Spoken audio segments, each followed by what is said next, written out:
Israel plus America versus Iran, এই যে তিনটা শক্তি, এই তিনটা শক্তির ভেতরে চূড়ান্তভাবে একটা লড়াই, যুদ্ধ সংঘাত হবেই, হওয়ার কথা, যদিও আমি প্রত্যাশা করি না।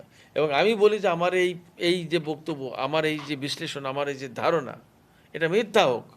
আমি চাই মিথ্যা হোক, কারণ যুদ্ধ মানেই বহু মানুষের প্রাণহানি, বহু জনপদ ধ্বংস হয়ে যাওয়া, ইত্যাদি ইত্যাদি। সেক্ষেত্রে আমি চাই না যুদ্ধ হোক, বাট আমি চাইলেই তো হবে না। রিয়েলিটি হচ্ছে Iran versus Israel plus America, এখানে একটা চূড়ান্ত সংঘাত অনিবার্য, আজ হোক কাল হোক। আমি বহু আগে থেকেই বলে এসেছি, বহুবার বলেছি, অনেকে বিরোধিতা করেছেন, বাট আমি এখনও বলি যে আমার ওই আশঙ্কাই সত্যি হয়েছে।